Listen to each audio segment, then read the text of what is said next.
Hi everyone, it's Lori Lines here. I'm so excited to share with you something that has become a beautiful annual tradition, our humanitarian project with Ben.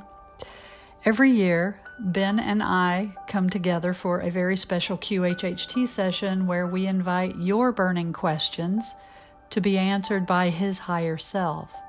This is truly a labor of love. Ben is one of those rare clients who can slip into that subconscious, or what some call superconscious state, with such ease. We call it the higher self, but honestly, it doesn't really matter what name you give it. They don't really mind what we call them. What matters is the wisdom and the guidance that comes through. When you watch, be sure to stay until the very end for the after talk. Ben will share some really thoughtful advice about having a QHHT session yourself, along with his own experiences in the journey. So thank you so much for listening and for being curious and for adding your energy to this project. And if you haven't yet seen our previous sessions with Ben, I invite you to head over to my channel, click on the playlist labeled Ben, and just enjoy the incredible insights that have come through in the past years. So, let's dive in. It is appropriate now to transition. Excellent. So, higher self, I appreciate you being here and allowing Ben to be here and do these, be present with you and to answer these questions to the best of your ability and your purview, higher self. Thank you. So we have a few to go through today, and I'm looking at the one I wanted to start with. Yes, here we go. The Mandela effect. What causes the Mandela effect, and when did it begin? And the questioner says, I'm aware that we jump timelines endlessly, but I was wondering if the Philadelphia experiment, CERN, or something else unnatural was causing all of these Mandela effect experiences. There is conflict raging that's in the unseen space, where the desire to harvest souls for the next level is creating these perceived Mandela effects, in that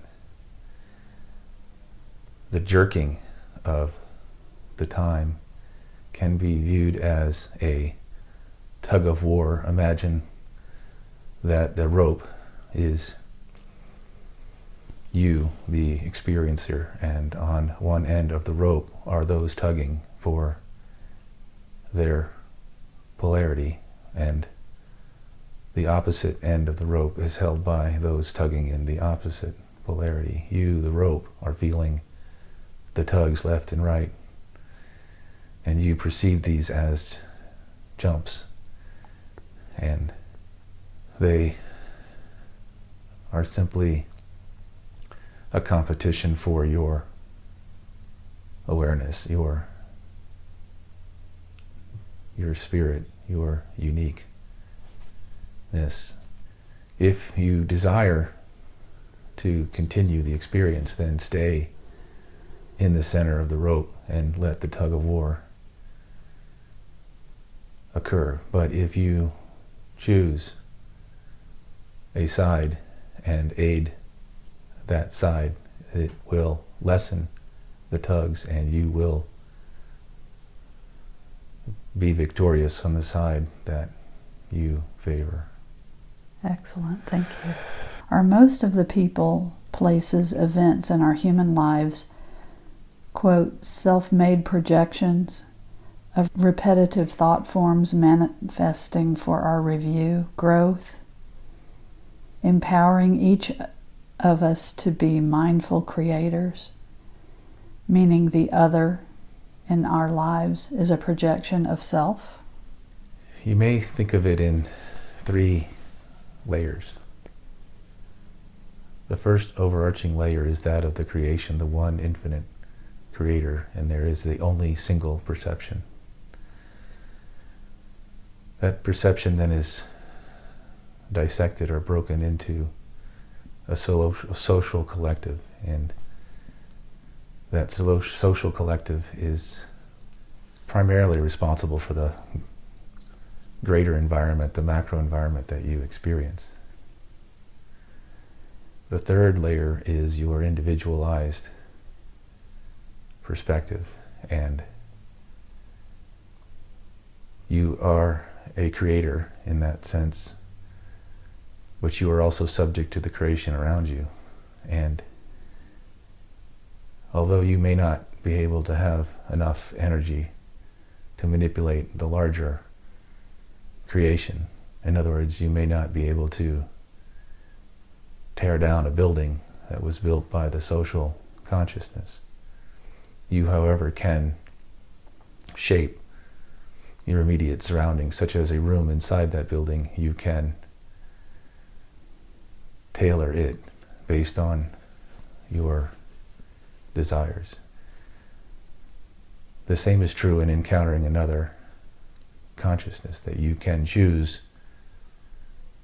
to shield yourself and refuse interaction with some type of spirit, but open yourself up to desired other spirits. You could look at this as your circle of friends or family, in that you get to choose who you spend time with in a day.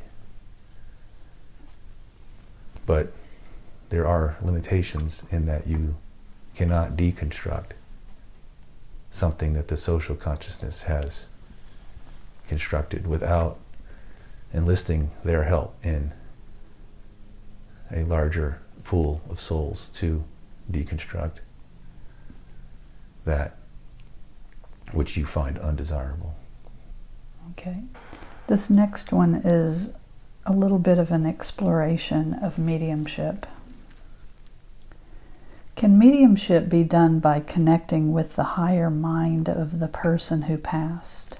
Mediumship is tapping into the universal matrix of all oneness, in that every single soul is a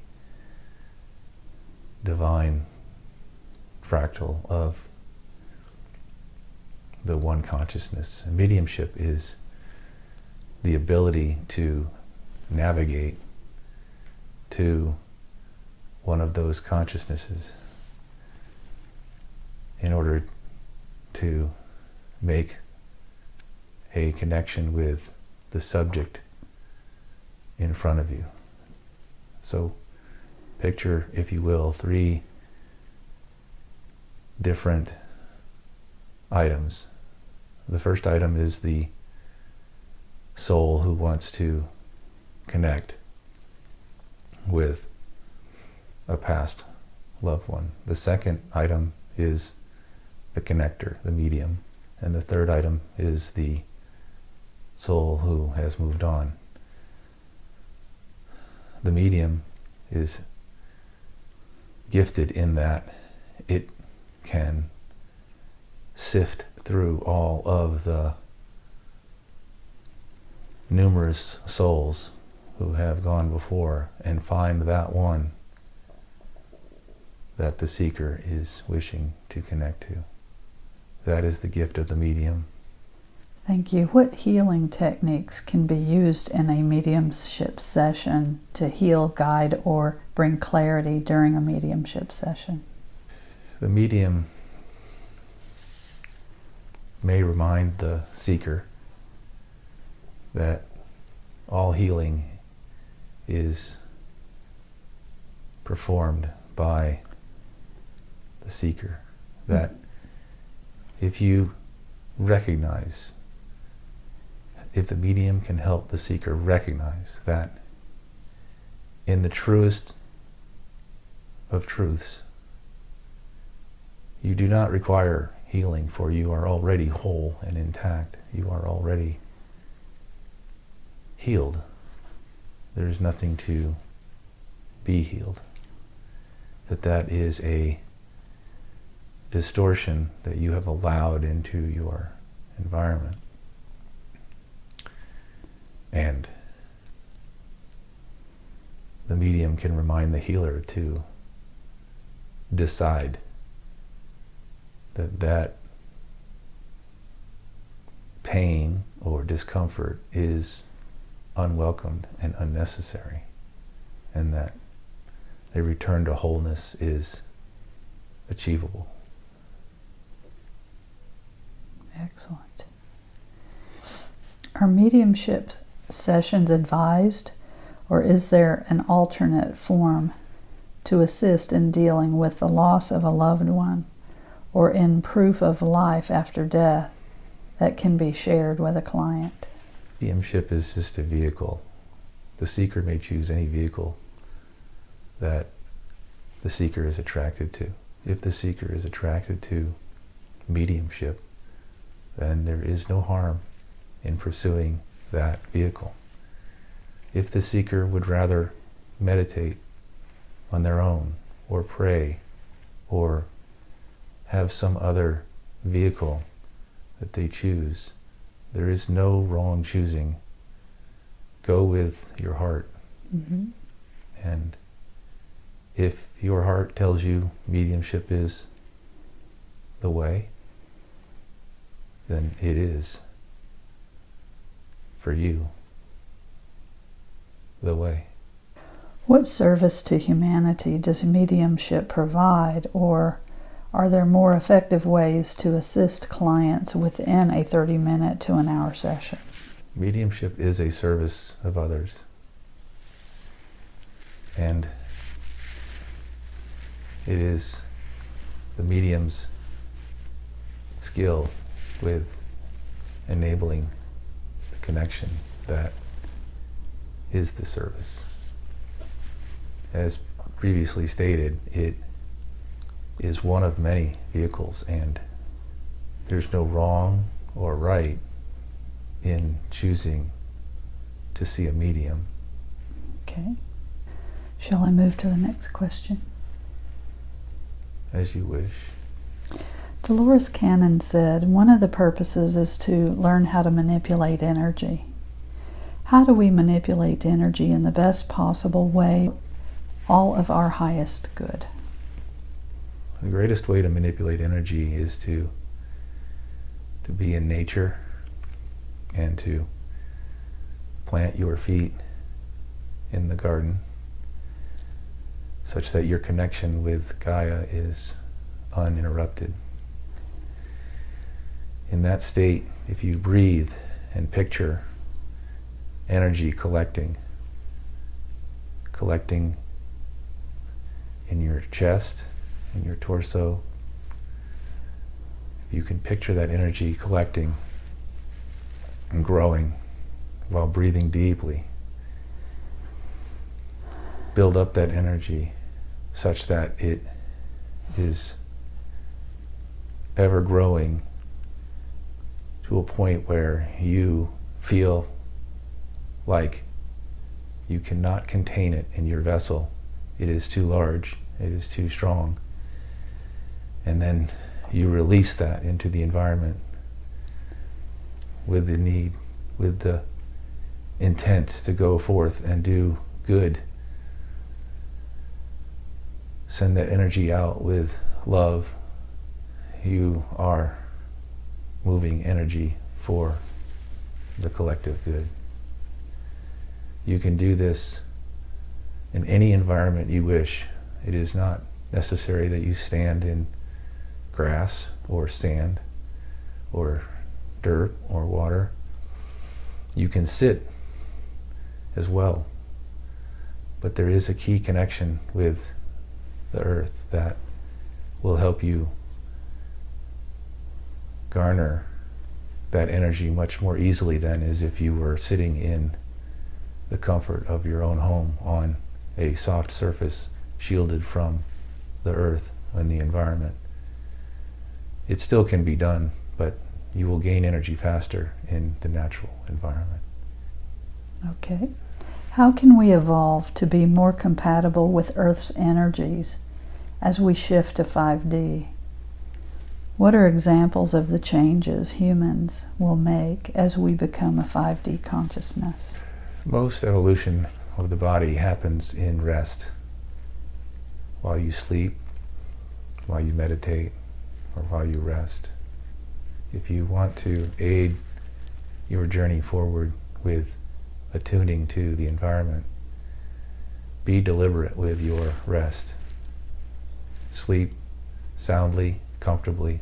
Adjust your environment to be optimal for what you believe is perfect. You may choose a softer surface. You may choose different textures of blanket and sheet. You may choose different pillow.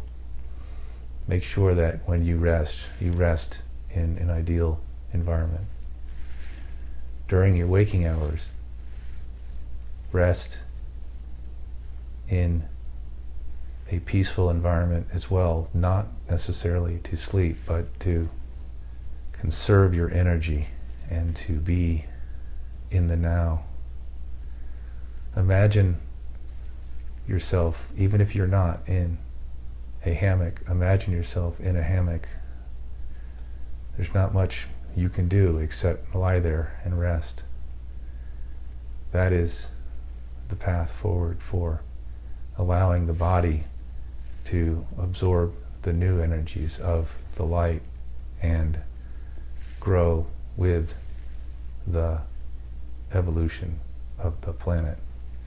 Can you give examples of the changes humans will make as we become a 5D consciousness?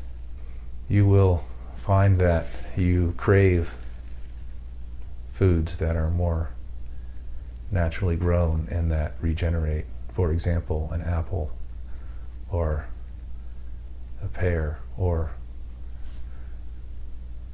a pepper, in that plucking it from the tree does not harm the tree at all.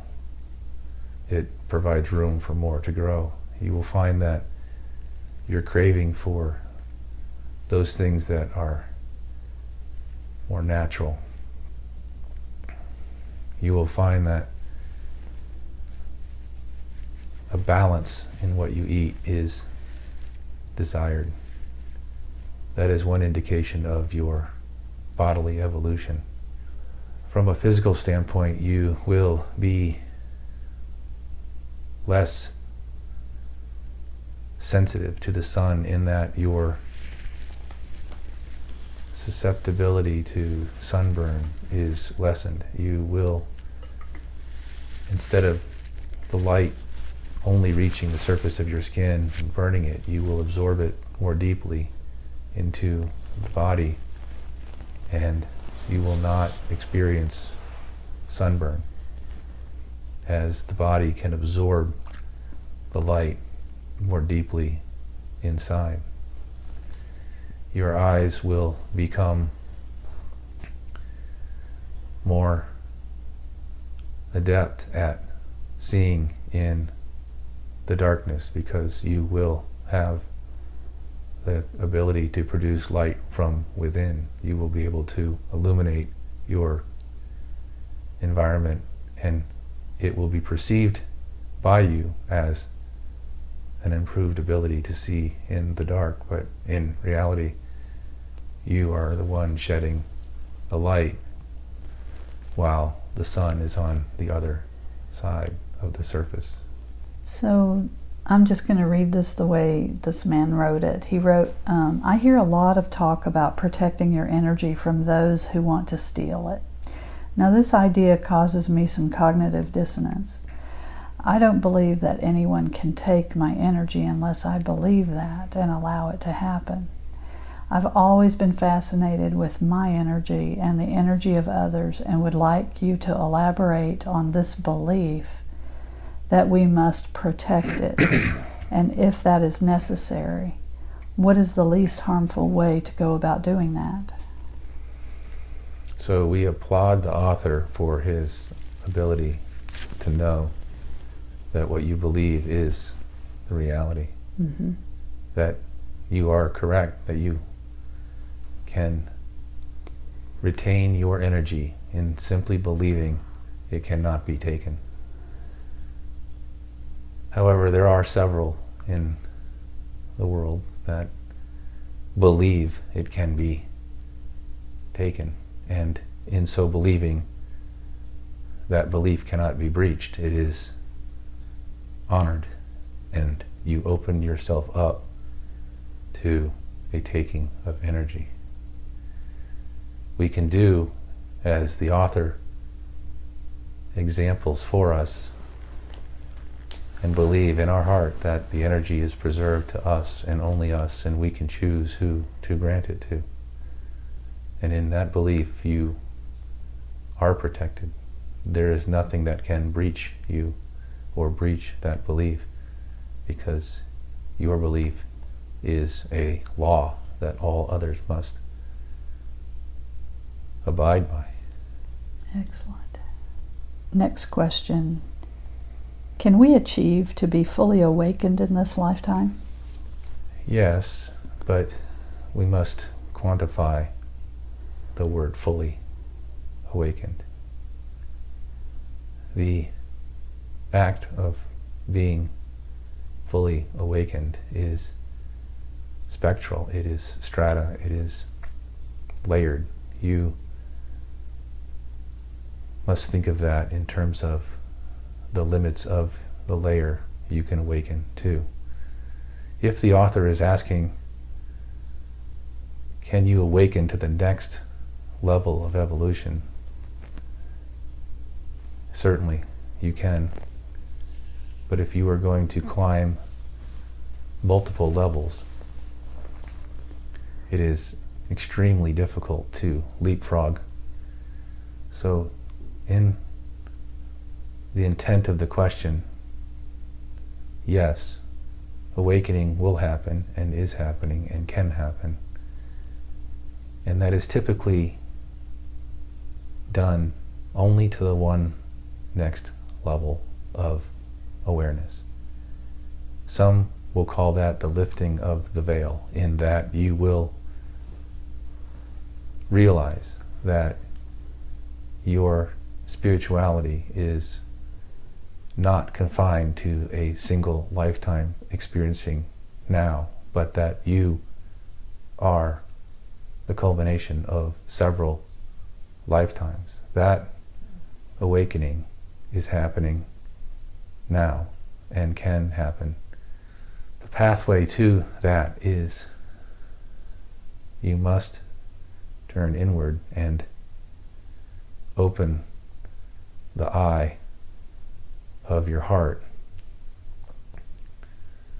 to accepting that you are beyond the physical, that you are a collective all in of yourself, a collective of many lives that have gone before, that have shaped the evolution you now enjoy. You can also tap into those around you in the unseen space who are always with you and ask them to show you the next evolutionary step that is in your highest good, that you are open, that you are willing, that you are accepting, and most importantly, that you are grateful and appreciative of the journey. Thank you. This person says, I have a question about us living all of our lives simultaneously. So what happens when we reach the end of one of our lives and reunite with our soul group? To me, that life has ended. This concept always boggles my mind. What do you have to say about that, higher self? It is difficult to grasp with the mind. Allow me to provide an example. If in your journey you have experienced a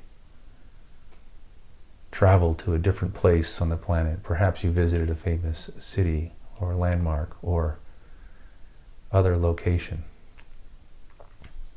can you, in sitting in your quiet time not close your eyes and imagine you're there again, or picture that place, or remind yourself how you felt in that environment. That is the experiencing of many lives simultaneously. Consider yourself distracted at the moment with your present surroundings. With your eyes open, you are in your current environment. But if you close your eyes and drop yourself to that prior place, are you not in both places at the same time? Are you not sitting on your own couch in your own home, yet imagining that you are at that other place with your memories? Both are happening simultaneously. And those are only 2 points of an example. The idea of many lifetimes simultaneously is an infinite number of those points happening simultaneously. And they are very difficult to reach in your current incarnation due to the limitations of the mind and the body. But if you choose to practice this, practice just 2 points of simultaneity. Sit where you sit, but mindfully be in the other location. Excellent. This person would like to know how we can help people more. What should people learn to become more spiritual and a better healer? Thank you. The greatest gift that you can give to another self is kindness. Smile at a stranger. Open the door for another.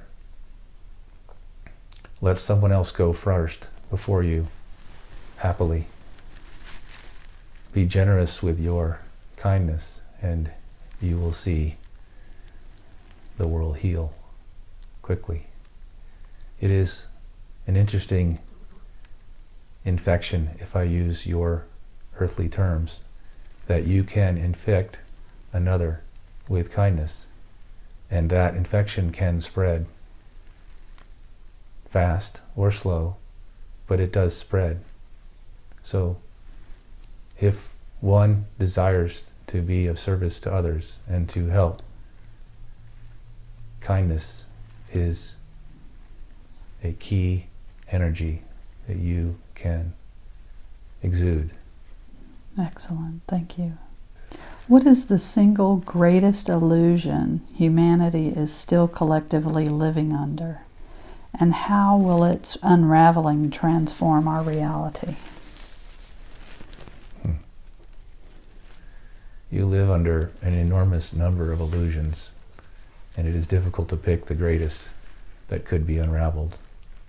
We will pick one that we think are profound, and remind you that the greatest illusion you suffer from is that you are separate or isolated or an individual. And if you could see you as we see you, you would realize that you are like a web where you are connected to more things than you could possibly imagine, that you are surrounded by many who love you and appreciate you and are sending you goodwill and sending you well-being and sending you positivity.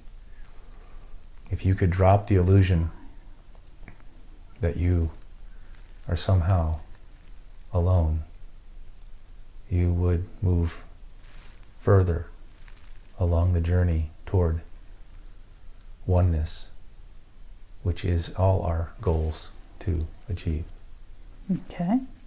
3-Eye Atlas has scientists scratching their heads. Is there any extraterrestrial significance or concerns for humanity during its extremely close and strategic flyby in October? The timing is perfect for this question, for it relates to the earlier answer about kindness. 3i Atlas, as you refer to it, is bringing you kindness. It is exuding an energy of love and kindness. If you are open to receiving, you will feel a boost in love and in kindness, for 3i Atlas is a physical manifestation of that energy that is sliding close to Earth in order to bombard you with this energy. It is intended to evolve you even more rapidly toward the next vibrational level. It is an item of enormous appreciation, and it is our advice that you send love back and be grateful for this opportunity that is presented to the population. Thank you. Next question, concerning the human story. Why is humanity blocked from knowing the accurate, non-manipulated facts of the many successes and failures, rise and fall of humanity's past since conception? You are in a specific period of evolution, in that you must be in the veil. You are in a time of forgetting, so that everything to you feels new or novel or developmental.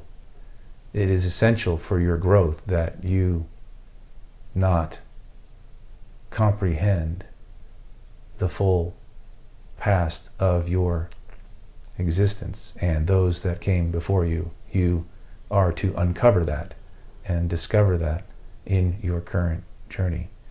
This is all meant as a catalyst to shape you into the next evolutionary step. You are in the time of choosing. You are in a critical point of transition, in that it is you, the soul, who must choose your path. And if it is influenced by the knowing of your complete history, then there is no challenge and there is no choice. It becomes an obvious angle to pursue. Whereas this time is purposefully designed to limit your memory so that the choice is yours. Okay. Is there a secret space program utilizing the 20 and back program, where individuals serve 20 years, then sent back into time, never knowing they served, until years later when vivid memories, including under hypnosis, uncover participation in the 20 and back secret space program? This term 20 and back is man-made. It is not an element of the creation. It is a story. It is, as you would term, a fictional story to explain how an individual may know something about the future or the past. Those answers that come to an individual about the future or the past are a lifting of the veil we just discussed. If one needs to have a story like 20 and back in order to explain that, then it is a construct that allows the listener to comprehend what they just heard from the speaker. All of the souls here have the ability to see a future or a past. It is veiled at the moment, but the lifting of the veil will expose more, and in that you will find more and more encounters of other self that can tell you a story of future or past. It is the stage of evolution you are in. This will happen at a greater frequency. There is no need to rely upon a story that breaks down your sense of denial that it is true. That is what the 20 and back story is. It is meant to overcome someone's individual denial that what they heard could be true about the future or past. Okay. Does the higher self, spirit team, oversoul, etc., actually feel the individual's pain and suffering experienced while on Earth School? Or is that pain, suffering generalized and not actually experienced by the architects of the Earth School experience? We, the higher self, do experience what you experience in terms of pain or joy. However, for us, it is more of a, how you say, itch or scratch or minor nuance of a feeling. You feel it more intensely here because you are in the environment. We feel it as an energy that is used as a developmental mechanism. Mm-hmm. So, for example, your famous example is someone who touches a hot stove and they feel a burning on their fingers. The lesson here is do not touch those things that are hot. For us, the lesson is the lesson. It is, oh, let's celebrate. That aspect of ourselves learned something. It is not that they learned pain or that they learned not to touch the hot object, but that they learned, and the learning is the joyous event. Okay. What is the Philippines' relevance to the collective awakening? The Philippines represent an island that represents an individualized soul.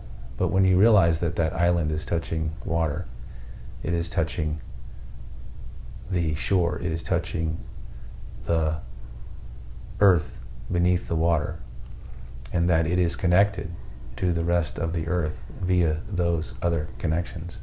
It represents the notion that you may perceive you are an island, when in fact you are interconnected with the whole. The planet is, one could consider, made up of many, many islands, but isn't it still just the one planet that you experience? Oneness is the aid that the Philippines is trying to display in this questioner's example. Okay. This is a long one.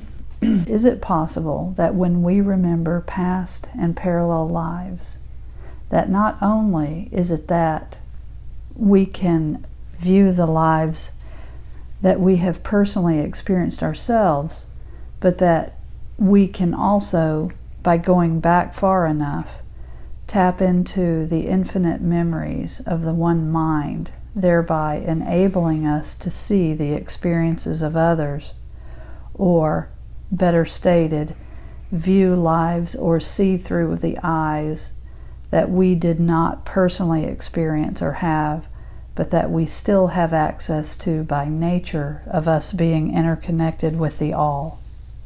The questioner is achieved a level of knowing that when you realize that you are more than just one perspective in the great creation, that the interconnectedness is the brilliance of the creation, then the ability to appreciate all of those various perspectives is now tapped into. And that is why when one can perceive elements from a past life and then leapfrog over to a different entity's perspective, they are tapping into the power of the creation. It is important to see every element from the various angles, and the greater number of angles to which you view a single event enhances your ability to appreciate the event.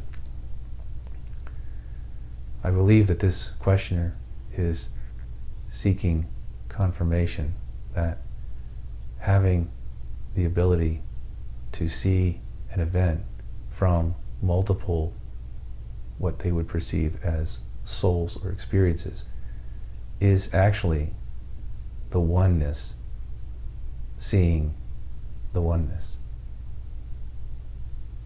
Excellent. Another long one here. What is the purpose of this planet? If it's truly a school for the evolution of our souls, then wouldn't our desire to change this world or defeat the evil in it be counterproductive to that end? Or is it more that these actions provide the contrast that is needed in this place to catalyze and facilitate the changes needed for growth? Meaning, if this place, this construct, is merely an illusion, that means that all actions, whether they be polarized in one direction or the other, are equally meaningless to the degree to which they affect the school and its trajectory. The purpose of the planet is to create the environment on which to learn and experience. In your normal divine state of spiritual being, the knowing is ever present and the seeing is unlimited. If you can imagine an open space where there is no boundary, then I asked you to paint me a picture on that open space. You would ask, onto what would I paint that picture? If I gave you a border and said paint within this picture, and yet behind it there was nothing, again you would ask, onto which am I painting this picture? I give you a planet, a surface, and I say to you, paint me a picture. And on that planet, now you have a canvas. So the Earth's purpose is to be your canvas on which to create and to experience. The catalysts that you refer to then are your encounters with everyone's creation. I might create something that you encounter. In reverse, you may create something I encounter. In encountering that, I can choose whether that creation of yours resonates with me or it is unattractive. I will then bend my course either toward your creation due to its attractiveness or away because of it is unattractive. And then imagine on that canvas the line going from one corner to the other, bouncing between catalysts or encounters or events, and either dragging the line toward it due to its attractiveness or bouncing the line away due to its aversion. Thus, the canvas for you is the planet, and its purpose is to provide you with the foundation onto which creation can be created, encountered, and judged for your individualized journey. Okay. How is Earth herself evolving at this time, and what role do we as humans play in supporting or hindering her evolution? Earth has made her choice to choose the path of service to others, and she is now shedding all aspects of service to self. This is why there is an increase in surface changes like volcanic eruptions or earthquakes or other rain, water events. Water will cleanse and wash away. Lava will burn away. Earthquakes will shake off the disease known as the service to self. Although service to self is not a disease, I use that term purely to explain that it is unwelcomed here any longer. As the earth moves further and further up the vibrational spectrum of service to others, those around you who have chosen either a service to self path or are unchoosing in which path to pick can no longer sustain a living body on the surface of this planet. Only those who have chosen a service to others path will be allowed to remain and or reincarnate onto this planet. Should you not choose, or if you have chosen service to self, you are destined for another planet on which to exist in another incarnation. If you wish to aid this planet in the journey, then the greatest service is to choose. Be clear on what you want, and it will then be easily more sorted out. You will grant the planet a clarity on how to disposition your soul along with others that are like you. What about those? Okay, so these, how do I explain this? So these earthly changes, volcanoes, earthquakes, and so on. What happens to those people that were serving others and they don't survive? What about that? What about that category of people? For those individuals who have chosen to withdraw from the incarnation using a, shall we say, natural event as their catalyst to withdraw, okay, having chosen the service to others pathway, are open to choosing many things after their time away. They may choose to reincarnate here on this planet because their vibration matches a service to others path. They may choose to travel to a different planet and incarnate there as long as it is aligned with a service to others path. Because of that choosing, they have elected to no longer incarnate on a planet where the choosing is still underway, or a planet that is service to self. The decision to withdraw from this earth is an individual decision, and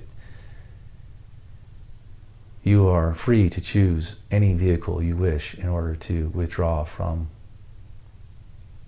this plane. Thus, if you choose a natural disaster, that is perfectly acceptable. Okay, that makes sense. Thank you. What does the future of healing look like for humanity as we move beyond traditional models of medicine into higher awareness? Healing will progress towards knowing that you are the healer and that you may leverage the energies of a fellow self or other vehicle such as crystals or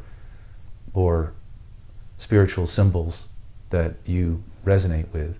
You will realize that the healing is coming from within and that you have elected to choose a catalyst outside of you to aid in that healing. Whereas today, most of you believe that you are reliant on another to heal you. Therefore, you go to a professional healer for that purpose.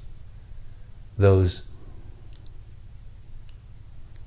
compilations, the feeling, needing to go to another for healing will wane as this society progresses.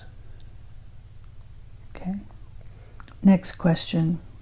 How can humanity use advancing technology in harmony with spiritual growth rather than ways that disconnect us from our true nature? The advancement of technology ideally will enable you to contemplate more, rest more, be introspective more, leisure more. The path of spiritual growth requires enormous time and energy of focusing on yourself. Although some may believe that is selfish, it is not selfish. It is the pathway of knowing oneself. Technology ideally grows in its ability to promote more leisure time for you in order for you to grow spiritually. It will take away tasks that require labor and effort, that consumed time, giving you more time for your own development. Think back when you were a student in school and you had no other obligations but to study. What did you do? You studied and you played. Those two things will be needed in order to grow yourself spiritually. You must have time to study and time to play. Therefore, technology should be focused on enabling those two things. Okay. If humanity were to take one giant step forward in awareness right now, what would be the most impactful realization? I think this relates to the earlier query about the illusions that we are under. Mm-hmm. The greatest leap forward is to realize that you are perpetually surrounded by illusions and that your ability to see through them is your gateway to your advancement in soul evolution. Okay. What is really happening behind the scenes regarding humanity's eventual open contact with extraterrestrial beings, and how close are we to that moment? You draw ever closer, but there is no way to tell you in how many months or years forward that you will encounter them more openly. There is an increased effort in revealing that there are other selves that can be in your skies that will draw your attention upward. Remember that every soul's desire is ultimately to serve the one Creator, and to serve means to draw, to entice, to excite someone to advance in their evolution. The open contact is being predicated by subtle contact, and that subtle contact is intended to encourage those souls on earth to be excited about the next step in evolution. It is an excitement builder. That is the service it is providing. Ultimately, there will be a connection made, but bear in mind that those who are advanced beyond you must expend energy in order to present to you something physical that you can interact with. If you wish to not be a drain on that energy, your best attempt to make contact is through the mind. It is by meditating and reaching out and asking for contact. Let it be a telepathic connection first, and that is the easiest for both parties. Although you on earth think it is difficult, it is a natural vehicle you can choose. Excellent. What is the collective humanity not understanding about the current shift in consciousness, and how can we better support this transition within ourselves? The biggest challenge that you see, and you can view this in all of your news feeds, is that there is a us versus them mentality that permeates your surface. This us versus them is holding you back in your development. If you could simply see another self as yourself, simply in a different envelope, you will then begin to break down this us versus them competition that has been imposed upon you. Okay. The us versus them is a manifestation of the idea of separation. And you are not separated from the collective. You are one. Do not fall to the falseness that there is an enemy or another party out to get you or to make your life difficult. Okay. Are beings visiting Earth primarily physical, interdimensional, or both? And how can we begin to truly understand their presence without fear? The majority of visitations, at least from a consciousness level, are unseen, and they are what you would say from the spectral realm. You cannot witness them with your eyes, or smell them, or touch them. However, you may sense them with your emotional being that you are accompanied. The physical craft that are found in your skies or in your water are also a construct intended to awaken you to another possibility that you are not alone. But at the moment, the physical incarnation of a more advanced society or being is extremely limited because it is enormously disruptive to the social psyche of the planet. That is why physical manifestations of a humanoid or organic being is restricted. Got it. Many people feel connected to different star systems like the Pleiades, Arcturus, or Sirius. What is the deeper purpose of these soul connections, and how do they serve humanity's evolution right now? Many on this planet did not evolve through the lower densities of development on this planet. They come from Pleiades, Arcturus, or Sirian complexes. They are here as a incarnation at the third density time of choosing, yet they bring with them their past histories of the other star system.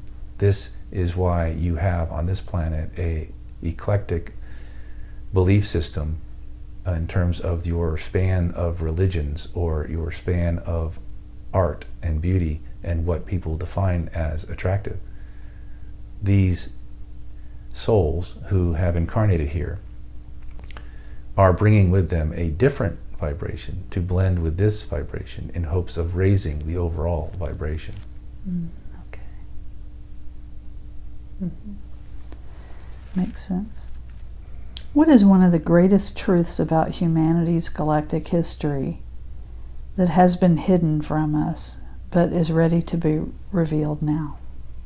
It is not our place to reveal something from your past that might be viewed as infringement.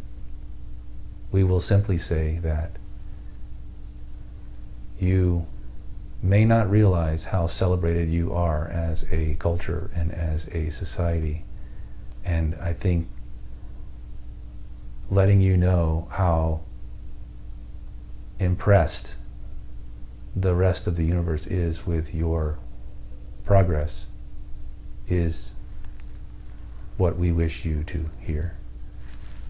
Thank you. What role does Earth play in the larger galactic community, and why is there so much attention on us at this time in history? On your sphere, there were many, many experiments conducted, not in a negative way as if dissecting a reptile, but an experiment in what if we try this, what if we try that. On Earth, the lesson for the rest of the universe is that the experimentation has exceeded an optimal number of experiments. Earth's lesson for the greater universe is that you can actually impose too many experiments at one time on a collective of souls, and you will then disrupt the journey forward, and that there is now fine-tuning across the universe in terms of the number of experiments on other planetary systems, in that there is now a upper threshold allowed. Okay. One more question. Why are so many young adults today detaching from their parents, often cutting off contact altogether, despite those parents having loved, sacrificed, and done the best to raise them? From your point of view, from a higher perspective.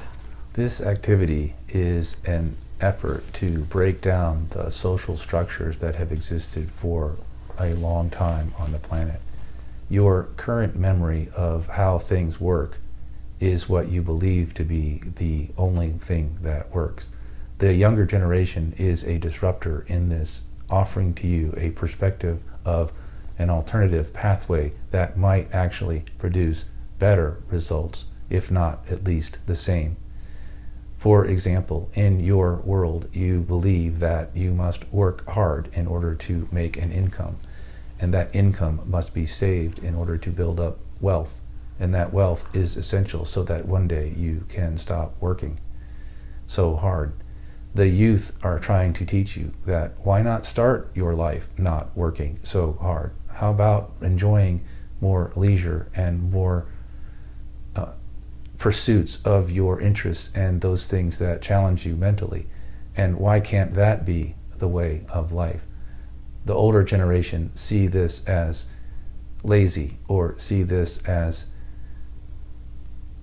unambitious, or see this as not wanting to contribute to society, when in fact it is just a different perspective and a way of looking at your own thoughts and questioning whether you might be the one heading down the wrong path, not them. So it is frequently manifested as a separation between child and parent, in that the child takes a new direction away and the parent believes they are a failure. In reality, it is the child attempting to display an alternative perspective. Excellent. Okay. What kind of advice do you have for parents experiencing this estrangement with their children? Our advice is to question within yourself, why might you have the opinions you have? Mm-hmm. Why do you feel slighted? Why do you feel like you're justified and they're in the wrong? Mm-hmm. Seek many questions of why. Question, challenge yourself. Perhaps you did get it wrong. There is learning in that. Okay. Is there anything else you would like to contribute to this subject?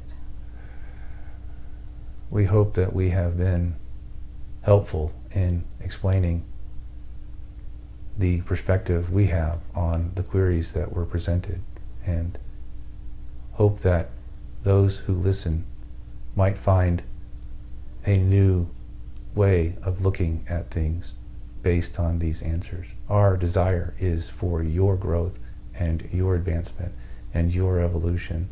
There is nothing here meant for us. It is for you. Thank you. What is one big message that you want every listener to know at this time? As we said a moment ago, Mm-hmm. you are valued, you are appreciated, you are applauded, you are celebrated. There is much love the universe has for you. We are grateful for the experiences you are collecting that are flowing back into the one infinite creator. We are grateful to be any small part of your journey. To witness what you do is absolutely enjoyable and fulfilling. We only want the best for you. We only want you to enjoy a joy-filled life, one with meaning, one with optimism, one with happiness. Thank you so much.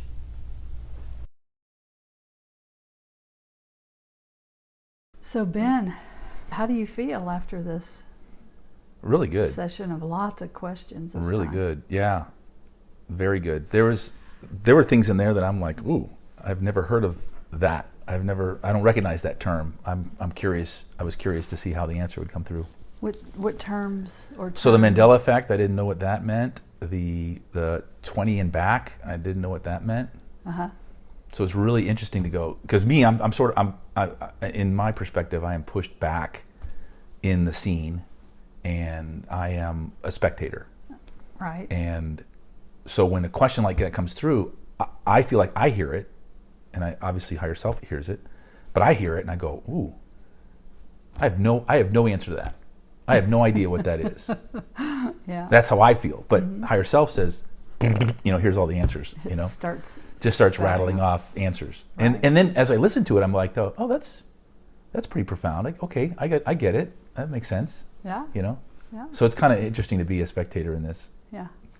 I just love how the higher self provides such meaningful and simple to understand answers. Yeah, there was some interesting, like the tug of war rope one was really interesting. Yeah. I thought that I could visually see it. That was the cool thing, is whenever higher self starts to describe an example, I can see it. When higher self was talking about what was another one that I could visualize? When it was talking about the one that, like the medium, answering the question about the medium. Mm-hmm. I saw, like a dot and a dot and a dot, and then what they were explaining was, the first dot was the person, the subject, if you will. The second dot was the medium, and the third dot was the passed on soul that we were hoping to connect with. And then higher self showed me like just thousands upon thousands of dots, and that the medium is able to go, oh, here's the dot we want. It was really interesting how visually that looked like a bunch of stars, if you will, but the medium is like, I'm going to connect this dot to myself and then to this dot. Right. Almost like the old schools. Remember when you old school telephone, you'd call a city, hey, I want to be connected to this, and the lady would, oh, let me unplug here and plug in here, yes. and I'll connect you. It kind of had that feel to it. So I'm getting a visual of those little workbooks that we had as children, that connect the dots that created the picture. Yes. Yeah. Yeah. Exactly that. Yeah. Just go through the dots by in order, and you'll get to it. But in this case, it was sifting through a bunch of dots to find the one dot that the medium was asked to connect to. Right. I did get the sense too that although the subject of that, the person going to see the medium, may say, "Oh, I want to speak to my dad," and what comes through is the mom, for example, or an uncle, because that was just the stronger connection, and said, no. That subject needs to hear from me. Mm-hmm. So I could see how it wasn't so much that the medium necessarily picked the right dot, but that the dot picked the medium. Right. Kind of a mutual pick. So. Yeah, I never saw mediumship as being able to pick up a phone and call who you wanted to. Sometimes it's just whoever comes through is what's meant to come through. That's how I've seen it. Yep. Not everybody sees it that way, but. Yep, absolutely. Okay. How long do you think you were under? This one felt long. Like I'm gonna guess 90 minutes. Let's see. I think it's 2 hours. Looks like an hour and 57 minutes. Wow. We will edit it down just for the where there's long pauses and things like that. But yeah, it was long. I think it's the longest you've been since. I felt very heavy. Yeah. Like I couldn't move. Yeah. I couldn't move at all. There was no movement. And like I said, normally I feel a pressure on the center of my forehead between my eyebrows, which is what most people equate to the third eye. I feel a pressure there. And normally it's like a thumbprint size pressure. This time I felt like the whole hand, like that amount of surface area was pushing down on me. And it was very much, pushing my head into the pillow, but very much like, stay still, don't move, we got this. Yeah. Kind of a thing. I mean, it wasn't uncomfortable, it wasn't worrisome, Right. It wasn't like, some people say that they've had panic attacks when they wake up and they're in this frozen state and they can't move their body. It was very peaceful, loving, but also sort of like, just sit back, we got this, stay in the background. Yes, that is a symptom of hypnosis. Yeah. When you feel that heavy, not everybody feels that, but yeah, you do. You go deep. Yeah, this one really was deep. This one was really deep. Yeah. This one was deep because I think this one was very deep because the questions that you asked, I heard them too, and I'm like, I have no clue what the answer is for that one. Yeah. Like I have no clue. Yeah. And then yeah. then these answers start flowing. Yeah. And it's like, oh, okay, Yeah.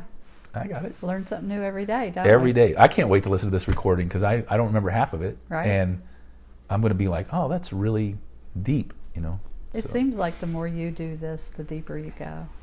yeah, this one was, I definitely felt deeper, and I definitely felt like there were times where I wasn't paying attention.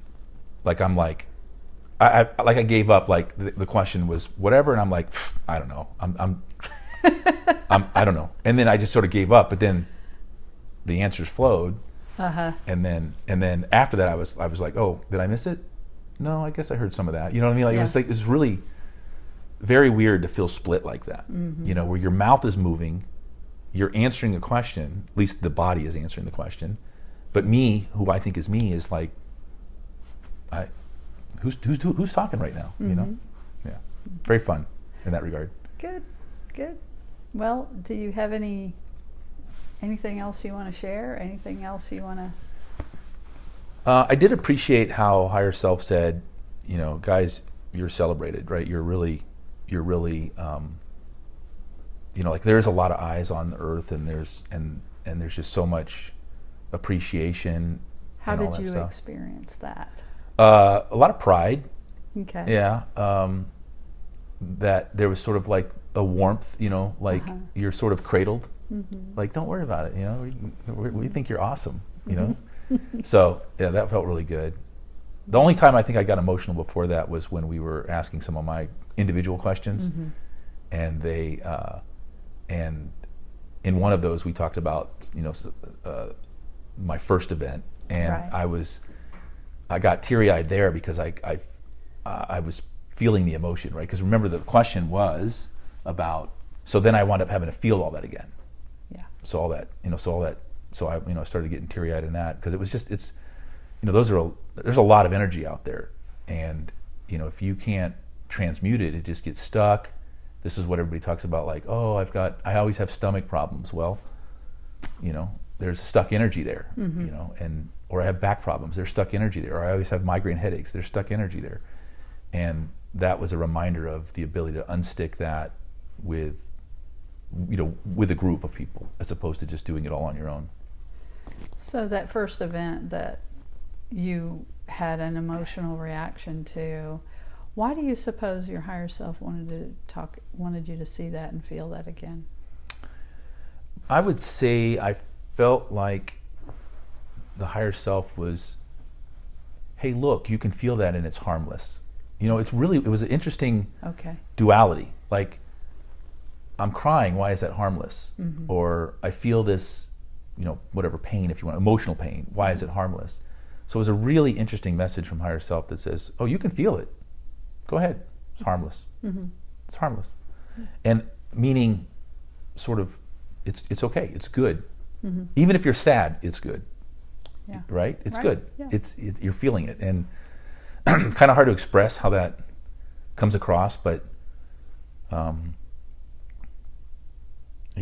can't think of another word other than harmless. Okay. Yeah. Just another wink telling us, maybe, see if this resonates with you, that the universe always has our back, even if we experience negative emotions. Mm-hmm. Yeah. That we're still being cradled and loved. And well, I think at the end of the day, if the universe is built on love, and love is an energy, and you're feeling an emotion, whether it's a positive emotion or a negative emotion, you're moving energy, you're Mm-hmm. transforming energy, you're advancing energy, and everything values from that. It's kind of what I perceived it as. Okay. So it was good. It was good. How did it feel just coming out of it? Like I said, this was a heavy, heavy one. So when you first started to bring me out, higher self was still there. I could feel, like, even all the language that you use and all the process you use. Yeah. Up until you got to the numbers. Yeah. I felt like, oh, I don't know that it's going to let go. Like, and not in a negative way, right? But just like, oh, this pressure's staying here. Mm-hmm. It's not dissipating, like you said. And then when you finally got to the number and the waking up is when it started to dissipate. Yeah. Which was good. I didn't feel like it was holding on out of, like, oh, I need to hang on. I felt like it was hanging on in the sense that, hey, we're always here for you. Right. We're always here for you. Right. You can set us into the backdrop when you come to this consciousness level. In other words, when you woke me up, right? You can put us in the back seat of the car, mm-hmm. but we're still in the car with you. Right. Always. Yeah. It was really, really cool. Mm. So but this was the heaviest. I felt like almost my consciousness was all isolated to behind my eyes. Like, other than behind my eyes, the pressure that I was feeling, no body at all. No body feeling, no sensation. What was really interesting, because I would answer, higher self would answer the question, and I would feel this lifting, like physically on the body. And then when higher self finished the question, I settled back down physically, like back into, it's almost like anti-gravity, gravity. It was really interesting this time. Higher self would answer, and I'd feel like I'm lifting. Oh, you're levitating. I was That's levitating, cool. but I wasn't. Right. But I could tell when higher self finished answering that question, because I would settle back in. Yes. Yeah. So it was the only feeling I had, which was like, oh, okay, there is a body attached still. Mm-hmm. Otherwise, it was all right here behind the eyes, every bit of it. And now that we've been out of it for a few minutes, several minutes, how are you feeling? Great. I definitely feel like I had a good nap. Oh, good. You know how I was telling my scratchy throat? Yeah. I feel like that's... Is a scratchy throat gone? I'm coughing a little bit, but I feel like I'm coughing to sort of like get rid of the last pieces of it. Okay. Like, it's done. You've healed yourself, Awesome. Yeah, so I feel good. I feel rested. I feel, no pain, no discomfort at all, nothing. Just in a good neutral state, Awesome. Feel good, but like nothing negative. Good. Do you have any advice for anybody that's considering having a QHHT session? Yeah, I would say go for it. Even if you think, oh, this sounds interesting, I say do it, but then meditate every day leading up to it. Okay. Because you really need to get yourself centered and cleared and sort of train your body on what it's like to be still. Yeah. And pursue the empty mind. One of the greatest piece of advice I ever heard from meditation was, it is very likely your mind's going to wander. Mm-hmm. And if you can just remember these 3 words, let's begin again, mm-hmm. it's phenomenal, because your mind will wander and you'll catch it. And people tell you all the time, like, oh, thanks for the thought, or, oh, I appreciate the thinking, but let's get back to center, like all these other things. Really, if you go, oh, I'm thinking, let's begin again, and mm-hmm. you just get yourself back into that centered, mindless state, that really helps in a meditation standpoint. But for those considering QHHT, go for it. It's if nothing else, it's going to teach you a lot about yourself. Mm-hmm.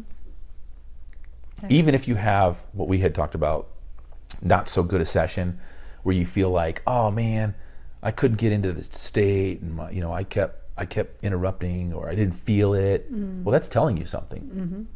That is telling you something. There's always something to learn.